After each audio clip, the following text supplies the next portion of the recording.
Okay, so now it's time for the good part. It's time to talk about how to use all the skills you've had with girls, all the game skills you've learned, how to use all the networking skills to actually get access to nightlife, okay?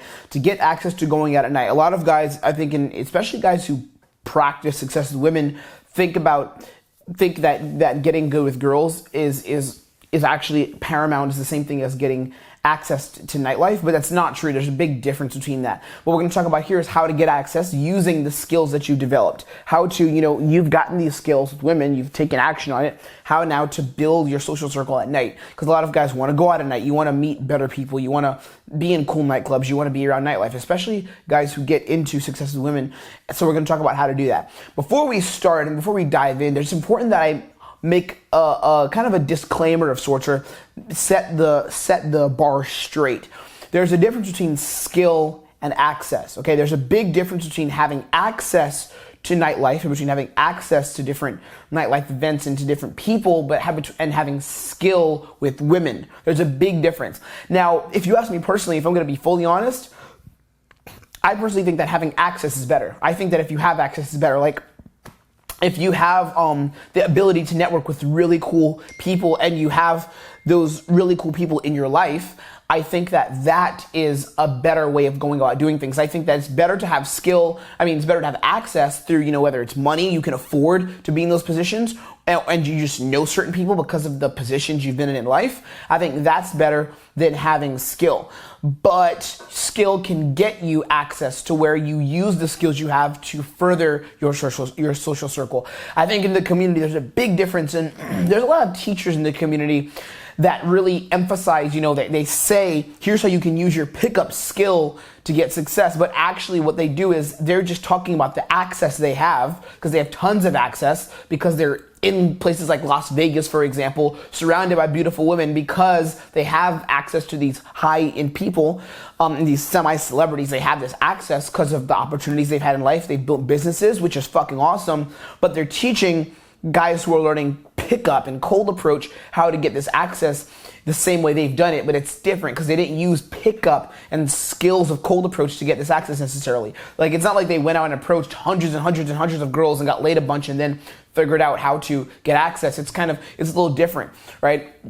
So what I'm going to talk about here, I'm going to bridge the gap and teach you how to use the skill set of meeting women and the skill set of networking to actually get access. Okay, so the one more thing I want to say is that access, the difference between access and skill is that access takes a lot of connections and money.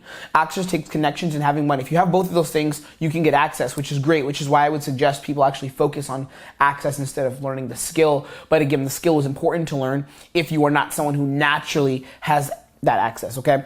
Now, the skill is the ability to connect with people and to attract women. That's the skill. The skill is the ability to connect with people, like we talked about in the networking chapter, the networking video, the previous one. The skill is the ability to network with people and to make things happen. It's the skill of meeting women and connecting with people and building up these connections relatively quickly from scratch. So the skill is useful if you have nothing, like I did. I went to New York, literally, I went out to New York and I didn't have anything. I knew no one, but I networked and I built up this small social circle of sorts. So that's how you want to use the skill. You want to use it to build up that social circle. Now, there's two big things that you need to know when it comes to using the skill to get access. Again, what we're going for here is learning how to use the skill that we have to get access. So there's two big things you need to do.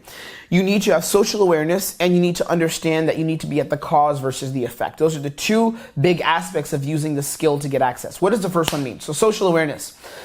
Anyone who is in a position where they have access to amazing nightlife and amazing people has a very high level of social awareness. I don't know anyone who has a lot of access and a lot of friends and a great social circle without having a very high level of social awareness. The reason why is because as you move up the tiers socially, what happens is you begin, and you move that social pyramid, that food chain, you begin to meet people that are more socially aware and that are more socially, this is going to be a stupid word to use, but I'll use it here, socially woke. Okay, you meet people like that. You meet people that come from more of these giver paradigms, these giver frames, and these high value lifestyles. And when you meet these people are often more socially aware. You don't meet a lot of people that struggle socially in these environments. Now, again, when I say you don't meet a lot of people who struggle socially, I don't mean everyone's perfect and everyone's amazing. That's not true, because everyone in all tiers of life have all kinds of problems. But generally, it's harder to have a lot of life success if you're someone who generally struggles with with social awareness, right? So generally, the people you're going to be around are more socially aware, so you're going to have to match that as well. You're going to have to be more socially intelligent, such as knowing, for example,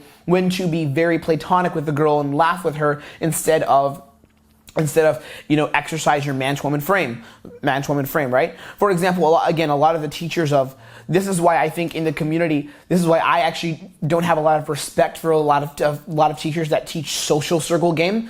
I don't have respect for their game. The reason why is because I see them going out and approaching women, and it's not man to woman at all. It's very socially aware, but there's no intent behind it. The reason why is because they're used to developing a social circle and being in these social settings where you don't really show a lot of intent because you're not trying to get laid. You're trying to more so fit in and be a cool guy, which is great, and social awareness is really important in these situations. But it's less about the game you do and less about, leading hardcore and things like that, and it's more about, being socially aware. So social awareness is something you have to develop. And we talk about social awareness in the advanced video, the taking action video. If you've been going over this course in order, you've seen it already. So when you develop your social awareness and you begin to understand how people relate to each other in different environments socially, you'll begin to find better success as far as when it comes to networking, connecting, and learning how to get access. And we'll talk about how to actually get access in a second. But the other part of using your skill to get access is you need to emphasize the cause versus effect skills. The social awareness skill is really important, and then also the cause versus effect skill. What does this mean? So you have to learn how to place yourself at the cause versus the effect.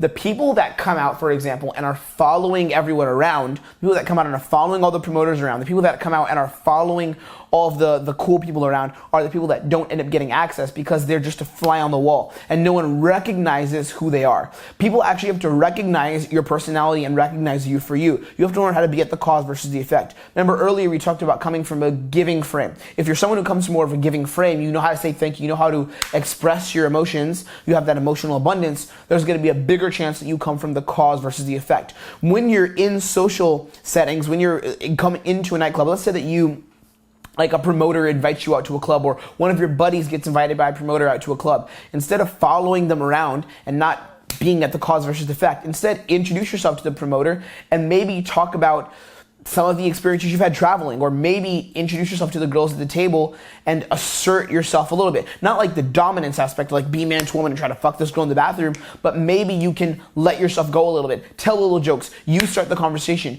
This is the kind of situations where you have to be more extroverted. It is harder, I'm gonna be honest with you, I'm not gonna bullshit you and tell you, oh, the introvert can be the guy who has the huge social circle. A lot of times it's harder to have massively introverted qualities and be at the top of your social circle or cultivate a healthy social circle. Or not healthy, but cultivate that access to nightlife, specifically those high value people at night. It's harder to do that as an introvert because you have to be at the cause versus the effect. You have to be able to make shit happen. You have to be socially fluid where you can make laughter happen, where you can make the party happen. So again, these concepts of like bringing the party, things like that, being in state, these are great for social circle, and we're gonna go over them here. I think they're terrible actually for, straight game, but they're good for social circle and, connecting with high value people, especially at night, learning how to be at the cause versus the effect. So it's really important that you implement these two things. So again, the skill of social awareness is really important. And secondly, is the skill of being at the cause versus the effect. Now, let's talk about getting access. How do you actually get access? There are 3 parts to getting access. Number 1 is girls, number 2 is looking the part, and number 3 is smart access. So we're gonna get into all 3 of those. So the first one is girls equals access. Having girls simply equals access. Now, it's important that you understand that the nightlife I'm talking about is nightlife in more high-end cities. For example, a city like London, or a city like New York, or a city potentially like Toronto, or a city like LA. This is more where it applies. I know a city like Austin, maybe a city like let's say somewhere or cities like Miami, another high-end city, or a city like, I'm not sure cities where this may not apply because I don't go to a lot of cities that don't have the high-end nightlife, but I know a city that I'm familiar with is Austin, and in Austin, it's kind of like everyone gets into every club and bar everywhere, and there's no one that's really so high-end. There's no, bottle service, and I'm going to explain all this in this video, but you have to understand the nightlife marketplace of your city. So if you're in a city or you plan on traveling to a city that has nightlife that's very exclusive, where, a lot of people don't get in, a lot of people have to pay high covers or have to pay for tons of bottle service. A city like Vegas, you have to understand what you call the nightlife marketplace. I'm ready to get into this. So I spent a year as a promoter. I spent a year in New York City as a promoter, going to the most high-end nightclubs in New York. And not all the time. Sometimes I wouldn't even get in myself. But, I've been around that scene, and I've been able to understand and learn how the nightlife marketplace works. I've been able to understand how the dynamic works. So here's the basic thing you need to understand.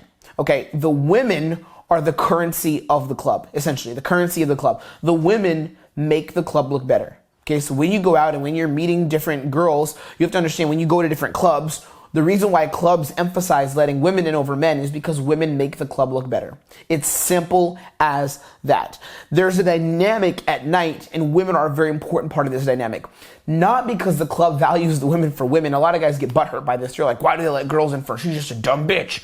Okay, maybe she's a dumb bitch. Again, quotes around dumb bitch. If that's how you feel, if that's your frame of where you come from, my friend, we're not going to try to change that. But maybe regardless of what you think about the girl, the fact is that having hot girls in your club makes your club look better, right? So this is the nightlife dynamic. Having hot girls in the club makes the club look better. Ultimately, it's a business. The club needs to make money. So how does the club make money? Two ways. Alcohol, so selling alcohol, having people buy alcohol at the fucking bar, and bottle service. And bottle service, the bottles, again, if you've been in New York City, you've seen this, you have the hot service girls with the bottles, like here, I don't know if this is a bottle, they'll hold it here, and then there'll be like sparkles coming out the bottle, and they'll all go to some guy's table, and they'll say, "Happy birthday, John," or, celebrities do this, they have a whole section cornered off, and like 6 girls will come through with big bottles of champagne, and they'll say, "John's such and such party," right? That's another way of making money. And the bottles themselves actually are not even fucking expensive. What the actual money comes from, the service comes from, where the club makes their money is the experience, the validation that the person who has the table gets from having everyone in the club see the sparkles and stuff coming to their table. Like I was actually doing a party at a place called Avenue. I was doing a party last year and I was partying with this millionaire guy. He's a fucking millionaire. Me and my buddy, who was my business partner at the time, actually, we went to this guy's table.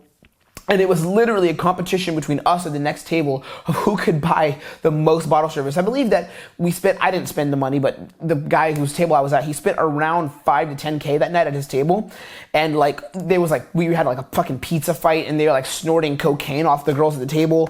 I think he went to the back and like fucked one of the girls or like got head or some shit. And he was just literally spending more and more money for like more like posters and big boxes of pizza with sparkles coming out the pizza and shit. And he's more money to the club, right? Because the guy is paying for that experience. So the club sells that experience. Now here's the thing, who is buying this experience mostly? Who's the one purchasing the experience? It's mostly men. Men are usually the ones that are buying the experience because men want to buy the experience for women, right? Men want to buy the experience for women. Half the time when a guy buys a drink, is he just buying a drink for himself? Maybe if he comes to the bar alone, sure. But even guys who come to the bar alone, they buy drinks for the hot girls because they try to get laid. So they're like, "Hey, can I get you a drink?" So what happens is the club, they want more beautiful women and they want men who are going to pay. So a club that's a high-end nightclub, let's say in New York, a club like One Oak, or a club like Avenue, or a club like PhD, or in Vegas, these clubs like Tao and Hakkasan, all these places. I'm not sure how it is necessarily in Vegas. I think the dynamic's a little more different. It's ticket sales a lot. But I know LA is like just very, very bottle service oriented. A few clubs in Miami are bottle service oriented. I know that the way it works there is they want more women in the club because women make the club look good and they attract men who will pay to have access to those women. And when men come into the club, first of all, they pay to get in and they pay to have that bottle service and they have girls at their table. The hot bottle girls that work for the club are there. And then they'll have girls around be at the table. And they also pay for drinks for women. So they go to the bar and they pay for drinks, right? So the goal is, so the club wants to make these alcohol sales. They want to sell alcohol and experiences is the bottle service. Now, again, the more beautiful women the club has, the more attractive they are to prospective clients who are going to actually pay to be there and pay to be around the women and pay to give the girls drinks. So that's kind of the dynamic there. That's why women have more value. Now, as a man, where do you fit in, okay? So we'll go back to the pyramid tier. There's 3 kinds of guys when it comes to nightlife. 3 kinds of guys that generally get in or don't get into clubs. 3 categories of guys. And again, there's subcategories in these categories, but there's no need to go into each little micro category. That'll just be getting unnecessarily complicated. But there's 3 types of guys. The bottom of the pyramid are what you call the losers who don't get in. They're not fucking getting in. Unless, of course, they say to the club, I want to spend $2,000 or $3,000, take my black card, right? Like, for example, the guy we were at with Avenue, when we went, I knew that he was just going to spend as much money as he wanted because the dude has a lot of money. So although he looked like a loser, on the outside, like not dressed well, the second he put out his card, they were like, holy shit, this is some real steel. And they were like, come on in, you have access because you're spending tons of money. Money is the ultimate equalizer. Like, if you have money, they don't give a shit. You can do whatever the fuck you want. But again, I'm talking about an average guy who doesn't want to spend money.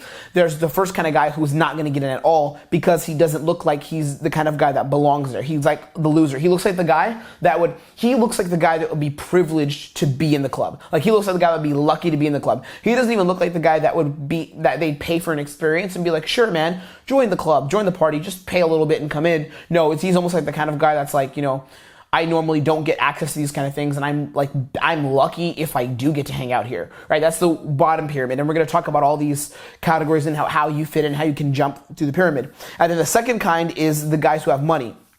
And this is pretty much the most common kind of guy. The guy who generally wears a nice button-down shirt, has some nice pants on, and he looks like he would get a bar tab. And generally, these are the kind of guys that they'll make, so you spend, it depends on where you are, but sometimes a $50 tab, or sometimes maybe a $500 tab if you're at a place like One Oak. They'll make you spend, like, money to be inside the club. Because they're like, you're not making our club look better because you're not a hot girl, but you don't look like a fucking loser schlub. We'll let you in. You look like you'd spend some money while you're here, and you have money to be in here. We wouldn't mind you being in here. You probably will buy some girls some drinks, but to get in, because you're not a hot girl, we're going to make you spend some money, okay? So that's the second tier, and these are the guys who look like they would spend money, and this is, I'd say, the majority of, the nice guys, or the majority of the guys who are, the value guys get in with this, and they have to spend money to get in. And now the third kind of guy, and this I'm very proud to say, this is where I fall in. This is my category. Usually, unless it's a bad night for me, then I don't. But the fun-looking fuckboy type, and this is where the fuckboy frame comes in. It's the kind of guy that almost, not always, he doesn't exactly have equal value, but he is almost as valuable as the hot girls. And this is a very interesting dynamic. Here's what's interesting: in a lot of these high-end clubs, if the club has too many value guys who are just buying the girls drinks, the women may become unsatisfied, because women, again, don't actually want to fuck the value guys. They may want them for their money. They may want to hang out with them because, they think it's a good long-term dating opportunity. But short-term dating-wise, the girls are coming to have fun because they want cool guys there. If there aren't enough cool guys in the club, if there's not a lot of cool hipster, crazy-looking dudes, that's actually a problem. And it's a very subtle problem, but it's very subtle, but I've seen it happen. I've seen the dynamic. There's a club called Labane in New York that really is actually very aware of this dynamic. And they let more girls in than guys. They don't make anyone pay usually, but they let more girls in than guys, but they can pick and choose the guys that come in. And the guys that come in are the guys that are the fuckboy looking types, or they're just super gay guys, which in the case of this club is basically the same as being a woman in that club, okay? So, for the dynamic of the club environment. But in this case, of this club, they're very aware of the types of men they let in. Like, they do let guys in, but you have to have a certain kind of look or they don't let you in. If you fit the value kind of guy, a guy who has the nice khaki pants on and nice dress shoes, looks like he is an accountant and has been working all day and just wants to come have a drink and holler at some girls and buy a girl a drink, you're not getting in the club. But if you look like you're some crazy hipster who smokes weed, doesn't give a shit, and throws paint on his walls, you'll get in the club. I'm exaggerating, and you don't have to do that to get in these clubs. I'll talk about it later. But that's kind of the dynamic at this club. So there is a third kind of guy that can get in for free. Now, you don't get in for free all the time, and it is harder to get in for free if you're a guy. And there's ways to do it, and I'm going to talk about how you can do it. But the first thing to make sure you hit this top tier is the look you have, okay? So you have to look the part. You actually have to look the part. The way you dress and your body language. The way you dress and your body language, you have to look the part of the guy that belongs in the club, of the guy that is that top tier, that fuckboy frame type guy. You have to look the part. Ways you can do this. Okay, now this is something that a lot of guys don't want to do. Some guys who are listening to this may be some of you may hear this and say, no, that's gay, I don't want to do that. Okay, well, don't fucking do it. I'm going to explain. So part of it is the way you dress. How do you dress? If you're going out and you're wearing traditional button-down shirts with checkers and stripes on them, nice shoes and some nice khaki pants, you look like you have money to spend and that you're a nice value guy who would buy a girl a drink. If, however, you look like an artist, if you look extremely fashionable, like you follow fashion trends, if you have some clothes that are a little exotic, you look like you are emotionally expressive, which makes women attracted to you, right? So if you want to, first of all, have an advantage over the other guys that are coming in these clubs, you have to look a little outside the box. Some things that I do. One, first of all, I'm going to use myself as an example, and I'll put some pictures of guys that fit this role, of course. I'll pop them up on the screen. What I do is I actually have my hair grown out. So when people see my hair, first of all, I have the hair that a lot of celebrity rappers would have. So when they see my hair, already I fit the mold of someone who does not fit into the average nice guy who just finished work and wants to buy a girl a drink. I don't fit into that category. I fit into the, hey, I'm the guy who has the weed type category. Now I don't have the weed on me because I don't deal weed. But I fit into that category of the guy who looks like the attractive fuckboy type. I have a nose ring, right? I have tattoos. The way I look is not fit in the box. I look out there. It's not peacocking. It's not like you're trying to look outlandish, because I don't think I look that outlandish, but I don't look like I fit in the stereotype of, the normal average man, the average frat boy type dude, the average working American man. I don't fit in that category. I look like an artist. I look like someone outside the box. So that's number one. Look at how you dress. What are your fashion trends like? What kind of shoes are you wearing? What kind of pants are you wearing? Like, I'm not gonna give a whole fashion breakdown, but why don't you try wearing some skinnier jeans with like rips in them? A lot of the clothes I wear have holes in my clothes. Again, some guys will look at this and they'll be like, holes in your clothes, that's for faggots. I don't want to tear my clothes up. I could do that if I just had my own clothes and ripped shreds in them.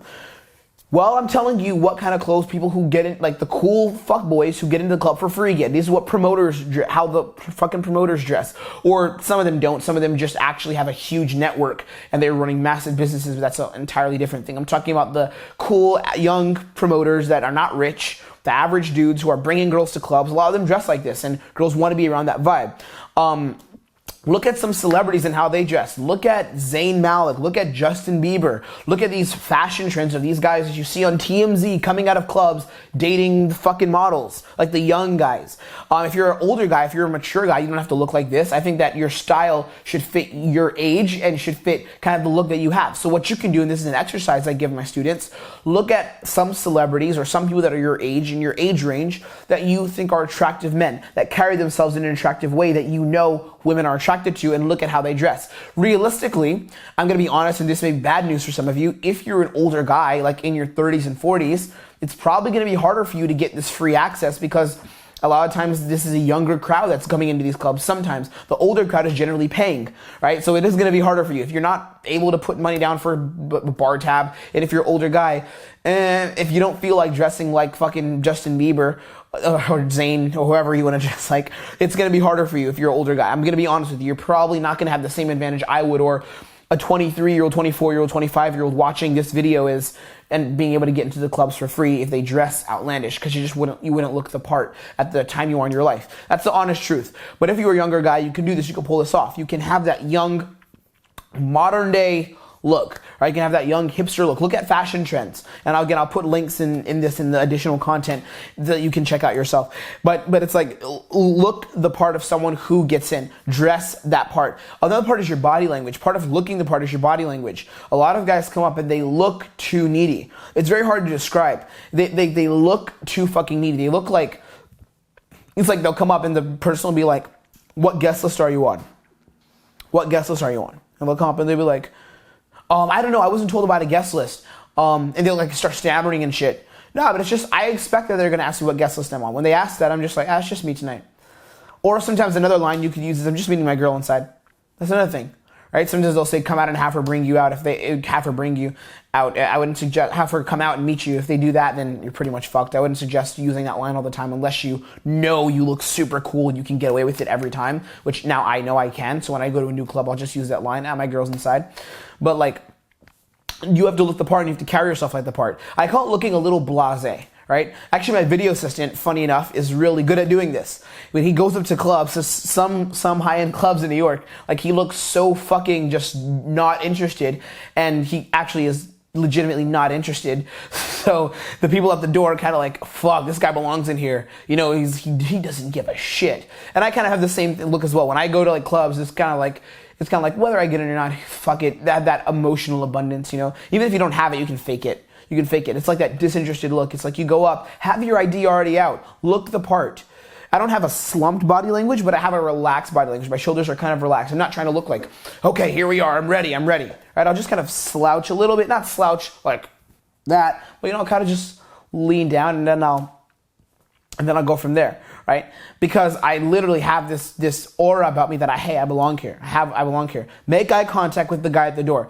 Part of this also getting access, again, we're talking about using these skills, your social awareness to get access, is getting smart access. You have to know who you can hit, who you can talk to, who you can hit up in the venue. So let's talk a little bit about who to know. Certain clubs have different rules. Certain clubs have certain people at the doors that you want to get to know.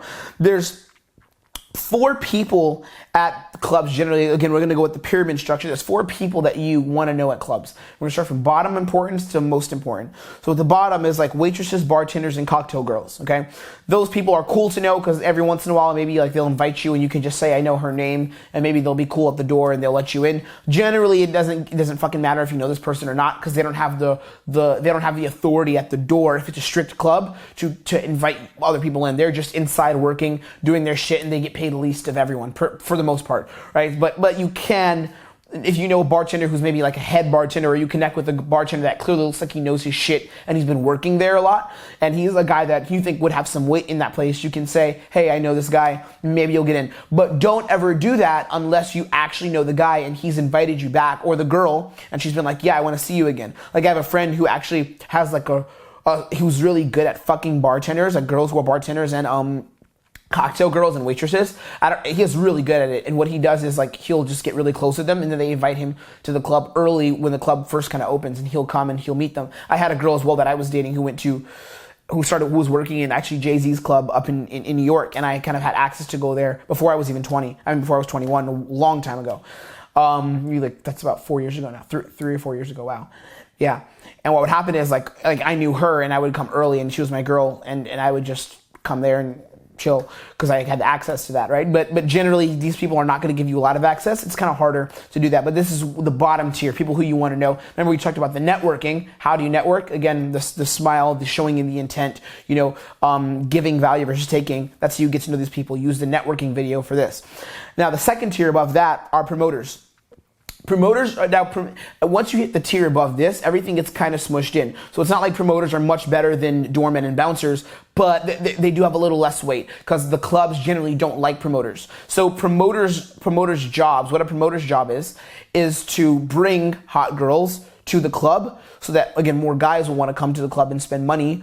Or it's also to bring hot girls, but it's also to get men to pay for bottle service at the clubs or bar tabs. So what I would do as a promoter, I would bring a good amount of girls on a night. I'd bring, let's say, 10 girls, and then I would maybe have like some dude who had a good job. I would talk to him, and he would buy bottles, then I would have my girls just go to his table. Or he would want to have a party with a few of his friends, and I would say, "Hey guys, just get a table for $1,500. You guys could all split it," and then I would get commission off of that. I would get paid from his table. What he spent, I'd get like maybe a 5%, and then I would also get paid from the girls whose table, not 5%, a little more, but I'd also get paid from the girls that I brought into the club and were on my list.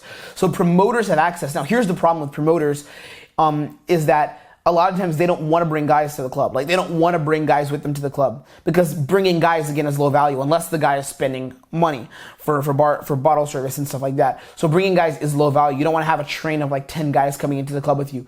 However, promoters are willing to do it. They are willing to bring a guy to the club for a few different things. If the guy is bringing them girls so that they can add to his value, that's one. Or if the guy is paying them.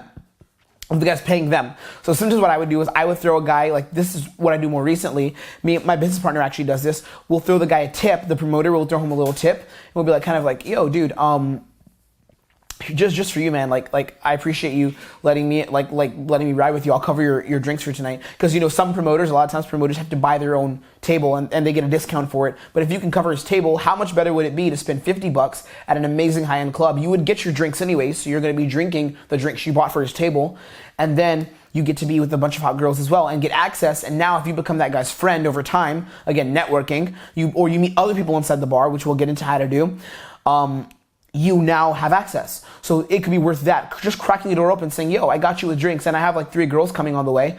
If you're decent at game, bring your girls and invite them to the club. Even if it's a girl you fucked, or even if it's a girl you want to fuck.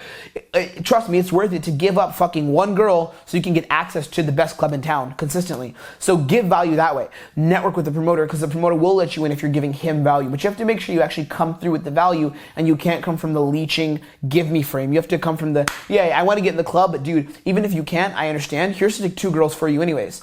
Or what I'll do is if I get in the club, I'll like, yo, drinks are on me, man. And I'll even buy the guy an extra drink at the bar aside from his table. Or I'll open some girls and introduce them to him. It's again a weird dynamic because yes, I am trying to get something. I want access to the club. But the frame that I'm coming from is not, fuck, I need you to help me win. It's more so, even if this doesn't work out, I'm still doing it. But more often than not, it does actually work out. Okay, so right above that, the promoter tier are bouncers. Now, this is different in a lot of clubs. So some clubs, for example, the bouncers don't mean shit, but in other clubs, the bouncers do mean a lot. So you have to notice how the dynamic is at the door of the club, at the front door. If the bouncers are giving you permission to talk to the guy who's the doorman, then the bouncers are actually really important. But if the bouncers stay silent and wait for the doorman to call everything, then the bouncers, you don't really need to know them a lot. I still will always network with bouncers anyways. It just makes my life easier. But you don't need to network with bouncers a lot if they look like they don't mean anything. And I'll explain what I mean. So there's a difference between a bouncer and a doorman. And depending on the club, they can be at the top of the pyramid together, or bouncers may be a little below the doorman. So what a bouncer is versus a doorman. So a bouncer, and I'm talking about the guys at the front, not the bouncers that are in the club, just standing in the bathroom or standing on the side, making sure no one's killing each other. I'm talking about, the bouncers that are at the front of the club that represent the club. So there's 2 kinds, especially in high-end clubs, and I'm only talking about high-end clubs now. We're not talking about like average clubs where everyone gets in for free, everyone has to pay $10. I'm talking about clubs that are very exclusive. You have lines, and some people don't, and a lot of people don't get in, especially guys. So at high-end clubs, a bouncer is the guy who's at the front, who's basically checking people's IDs, and sometimes is calling out to the doorman who stands behind the ropes and is kind of looks exclusive, like no one gets to talk to me. The bouncers are the ones that facilitate and make things happen. They're the people that are saying, you step forward, or saying, hey, let's pretend the doorman's name is John. We're going to go with John for the case. Hey, John, talk to this guy. He's trying to come in. Or saying, y'all can't come in again. Or the bouncer oftentimes controls who talks to the doorman. Now, in some cases, the doorman is the one who just handles everything, and the bouncer just does whatever the doorman says and doesn't say shit. So if you sense the doorman is like the guy who's standing there, the bouncer's kind of just quiet and meek and looking at the doorman for guidance, like what to do next, most likely the doorman's in complete control. And in a lot of these clubs, the doorman is the most important. You'll see the doorman, because a lot of times they'll be dressed better than they don't look like a bouncer. A lot of times they're going to be stereotypical here. They're not like a jacked black guy or a jacked Latino guy. A lot of times they're like some like skinny white chick or some white dude or a black dude, but who looks like he's dressed really well. He's on point. Oftentimes slimmer, looks like he could be potentially a model or like a fashion designer of some type. These are the kind of doormen that are in the clubs in New York and in LA, right? And these are the people that control who goes in and who doesn't come into the club. And it is very hard to befriend them. I'm not gonna lie. It takes time because everyone wants value from them, right? But so let's say that we're going with the traditional pyramid structure here. The bouncers are the people that are the easiest to befriend if they have any power and control, okay? So what I'll do is every time I go to the club, I'm saying hi to bouncers. Every time I come to the club, I'm getting to know the bouncers. And I'm going to talk more about how to do that later. But bouncers are people that you want to know if they look like they have value. Now, if the doorman looks like he has value, if the doorman is the person that's in control, which I'd say probably about 60% of the time, 70% of the time, it's the doorman who's complete control. And then the other 40-30% of the time, the bouncer facilitates to the doorman. And then the bouncer has some of a say in who comes in as well, right? well, let's say that it's the doorman that has the most control. He's the person you need to know because the bouncers are not going to help you get in for shit, okay? The club I mentioned, like Lebain, for example, the club in Lebain in New York is like that, where the bouncers, they'll influence the doorman because if you're cool with them, sure, they'll be like, oh, I know this guy, but the bouncers can't let you in or not. It's just the one door guy at Lebain that will let you in and no one else, okay? But so how do you actually connect with these people? The key is repetition, and this is really important. Repetition at night is everything. A lot of guys want to go to different venues all the time, and I think going to different venues when you go out and meet women is fun, but I love going to the same venues because when I go to the same venue, I feel like I'm at home. I feel like, I'm at home and I fucking know this is my home and people take care of me here. Like the people got my back here. Like if some dude tries to come at me, I know like 3 of the fucking bouncers and the guy at the door, so that dude's never coming back in and he's fucked because they won't even question, am I a cool guy? They're going to just attack him without a question. Like that's happened to me before. This is going to be a funny story. So my business partner, we were going out, my previous business partner, we were going out like about a year ago, and there was this girl that he was talking to in a club in New York. It's a rooftop club in New York. It's in Midtown. And we were talking to this girl. This is a pretty nice club. And he was trying to get laid with this chick, this really beautiful chick. And she had met this guy from her country who was in the club as well. And my business partner, his name is Alex. Alex was really into this girl and she liked him too, but the guy was kind of cock-blocking, and she also liked the other guy because he was from her country, and he was a decent-looking guy. So Alex literally, they're talking, and the guy just keeps interrupting, and Alex literally looks at the bouncer, who's his friend, and he looks at the guy, and he's like, who the fuck is this guy? And the bouncer goes on his walkie-talkie and has another bouncer come over and take the guy out of the club. Like, he literally took the guy away from the girl out of the club for the next hour. Like, they were like, dude, like, you can't, like, they told him he had to sober up before he could come back in. The guy wasn't even drunk, really. And the girl was like, what? He didn't speak English. He was like, what did I do wrong? What did I do wrong? It was really funny. I felt bad for the guy.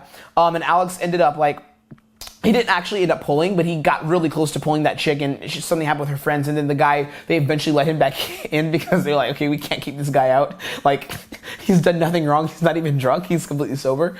So they eventually let the guy back in. But, like, literally, Alex had the bouncer do him a fucking favor because we've gone to this club so much. Funny thing is, actually, we've gotten caught shooting infield footage there. Like, the first time I went out and shot infield was in this club, and we got caught there. That was really funny. But Alex is so comfortable. We were so comfortable in this club. We knew everyone. It was literally like our home. Like, they got our back, and they just sided with Alex, and they were like, yeah, he wants to get laid. This is my boy. And then they fucking kicked the guy out, literally cock-blocked him. Well, stole the girl from him, got him out the picture for Alex, okay?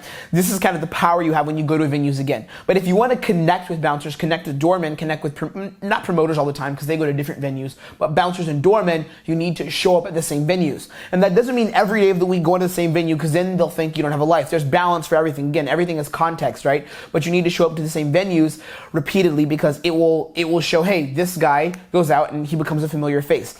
Now, it's important that when you go to these venues, you make your face known. This is why the giver frame is so fucking important.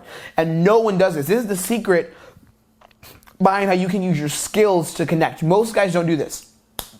So when I go into a venue for the first time, and let's say that I want to connect with the bouncers. Let's say the bouncers are the guys that make the biggest difference in the club, and they're the ones that point out to the doorman whether someone can come in or not.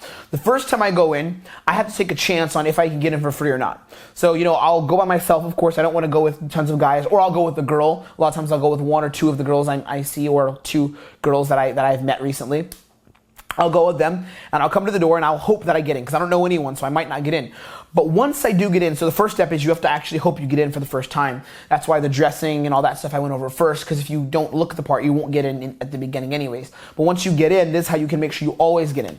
So what I do is once I first get into the club, handshake and thank you. But it's not like a, hey, can I meet you? What's your name? Hey, I'm Tim, by the way. Nice to meet you. I don't even say my name. I don't say who I am. I don't say any of that. I'm just like, I appreciate that. Thanks, man. The reason why is because they don't have to let anyone in. They don't have to let you in. In this case, the club holds the power, right? The club holds the power. Even though they need your money, even though they want your money, they don't need your money because they're going to get it from every other guy who's begging to get in. But what I do is I don't try to connect. I let the connecting happen organically, but I do start off establishing my face. Remember we talked about the first impression, the winning smile and the strong handshake. That's what I do. Funny, if I'm a black guy, I'm a black guy, and if the bouncer's a black guy, then I have an advantage there because I'm like, thank you, brother. You know, the whole black guy handshake type thing. Even if it's a white dude, I can still say the same thing. Thanks, brother. Right? A lot of times the bouncers kind of feel that vibe. The doorman may not. So if the doorman's a little more reserved and pretentious looking, kind of like standoffish, you don't want to go to him and be like, thank you, you know, bouncer, thank you, doorman, thank you. It just gets weird. It's like you're obviously trying to connect. But it's just in flow. Like I get in, they check my ID, I'm like, yo, thanks, brother. Dap them up and get into the fucking club. I get into the club, that's it. So after I get into the club, so you know I have my time in the club, I'm vibing, I'm chilling, doing whatever I'm doing in the club. But when I come downstairs, and again, this is what I've done in a club in New York. That's why I'm using the specific wording upstairs, downstairs, because a lot of the clubs have elevators and you go downstairs to leave the club. It's very important how you actually say bye to the bouncer. And this is when you're connecting with a bouncer now. It's very important how you say bye. And it's very similar to what you do with a doorman. I'll get into that in a second. But very technical here. Pay attention to this. So I put my hand on the bouncer's shoulder. But I don't put it down like you're rubbing the shoulder. Like don't be creepy with it. It's just, a pat on the shoulder. It's just while you shake his hand, you shake the hand, you touch the shoulder, because the human touch and contact is so important. Contact is so important. So I'll put my hand on his shoulder and I'll be like, yo, I appreciate it. Thanks, man. That's it. I appreciate it. Thanks. And sometimes I'll even ask, I'll say, I appreciate it. What was your name again, brother? And he'll say, John. Now, you don't want to keep your hand there. You don't want to keep holding it. It's just like, yo, I appreciate it, man. Thank you. Handshake. What's your name again, bro? Or sometimes you can shake your hand with two hands. Like you hold your hand out and you put your hand on around it. You shake their hand for a second and you look them in the eye. You're like, what's your name again, brother? I'm Tim. And then they say their name. Sometimes I'll give a little more information. I'll say, what's your name again, man? I'm Tim. I'm actually new here. I'm from Pennsylvania, or I'm not from Pennsylvania, but I'll say wherever place I'm coming from, right? Like if I'm in Miami, I'll say I'm new here. I'm coming from New York. If I go to LA, I'll say I'm new here from New York. If I go to New York, I'll say where I'm from in New York. I'll say I'm from Brooklyn, from right across the river, Jersey, right? And I give some information about myself. Now, sometimes what will happen is you'll find if you're a generally charismatic person, if you have the winning smile on point, which I'm blessed to be able to say that I've worked on that so much, I know how to do it now. I can just turn it on. What happens is sometimes you'll get into conversations with the bouncer on the first night of being there. And you'll go up and you'll meet him and he'll remember your face next time. You'll talk a little bit about, where you come from, where he comes from. Talk about the football game, the Eagles game, the fucking Super Bowl, whatever you want to talk about, right? And the guy will kind of resonate with that. You'll be able to have a conversation. If that doesn't happen, it's not a big deal. If he's more standoffish, maybe you may have a little bit of a tougher time getting into this club. If the people are resistant to connecting, like for example, One Oak, as I found in New York, is a club that's hard for me to fucking connect there because I find like a wall barrier there. But a lot of clubs won't be. If you're charismatic, if you know how to flash that winning smile, you can do this. And this is very similar with doormen as well. But with doormen and bouncers as well, I'm going to kind of lump them together now. It's repetition is everything. Like I said, you have to make your face known. So what I do is I'll go back again maybe 2 days from then. I'll go back again, or I'll go back on a night that's not super busy. A lot of times the doormen and bouncers this is their full-time job, so they'll be there a good 5 days out of the week, 5 nights out of the week. So I'll go there again. Or I'll go there the next day even. I won't go there every weekend back to back, but I'll go there the next day. And I'll be like, yeah, I really had a good time last time. It's a fucking amazing club, man. How's it tonight? And then I'll be like, what was your name again? I'll ask the name one more time. If I forgot it, I'll say, what was your name again, bro? I remember, Tim. What was your name again? I remember you from last time. Right? Again, the handshake, solidifying the handshake, and then I'll go in. Now, again, if it's a doorman who's controlling everything, if it's a doorman who's, the epicenter and the person that's taking control of everything, it's going to be a little harder. It's going to be a bit harder. Depending on who the doorman is, right? Some doormen are amazingly cool, and they're just like super cool guys that I've become friends with. The doormen are a lot more standoffish and a lot more reserved. But you kind of have to figure out the vibe. But again, showing your face is important. Now, you don't always have to connect. For example, there's a club that I go to in New York, and the doorman, let's just say, doesn't like me, but he lets me come in every time because he knows how I look, he knows who I am, and he knows that my style's on point and that I have a good time when I'm there, and he's seen me having a good time, and he knows that I bring a good vibe because I bring cool people with me. I have access to that club anytime I want now. He just is like, who are you with? And I'm like, this person. He's like, cool, come on in. I can't bring a bunch of guys with me, but I can bring my students. I can bring 1 or 2 students, and he'll let me in. And it's a pretty good club. And it's because I've come there a lot, so he knows my face. He knows who I am, right? So this act of repetition is really important. Making your face known. This is how you connect at night. This is how you get into places and get access. Make your face known. And eventually you'll become a part of the club. You'll become a part of the place there. Like now, there's a really exclusive strip club in Upper East Side of New York City that I can go to anytime I want. Me and my buddy used to live next to the place, and we just connected with the guys there. And now we're friends with them. Like, they have our number, we have their number, and we're friends. A lot of the guys that are bouncers, like, I have their personal phone numbers, and I just text them from coming through, and they're like, sure, let me know so I can just put you on my list, or the doorman, right? So connecting is very simple, but you have to make your face known. So I would say go to the same venues. Once you get a connection there and you realize, and you know the person's name, where if you saw them on the subway, you guys would actually stop and chat with each other. That's when you know you're connecting. That's when you know that your face is known. When they're like, this is someone that's a little more than an acquaintance, like he's someone that I'm friendly with. That's when you know you have your face is known. And it doesn't always have to get that far. If you find a way to get access without it being like that, if they're just like, he's a cool guy who dresses well, sure, you don't have to connect that hardcore, but it is very helpful to be able to do this.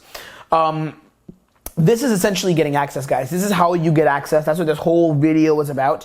Again, you don't have to follow, the teachers in the community that are showing themselves at these VIP table parties and all that stuff. That's great to do, and I love that kind of lifestyle. But for me, as a guy who doesn't have a lot of money to be always around people at tables, and I just had to organically connect and get into clubs, this is the simplest way to fucking do it. Show up to the same places, dress really cool, meet some promoters if you have to, or meet the doormen and the bouncers, which I tend to do more often because I don't really like hanging out with promoters. They annoy me for a bunch of reasons I'm not going to get into here. But this is very simple to do, and it's really effective and really efficient. And you can get a lot of success and get a lot of cool opportunities in life at night, specifically meet cool people and start to get that access, start to get that social circle and cultivate a relationship with these kind of people when you know how to do this, when you know how to properly use skills to get access. Okay, guys, so this is kind of my breakdown on how to get success networking at night and using the networking you do to get access. Don't forget to connect, make your face known. You have to look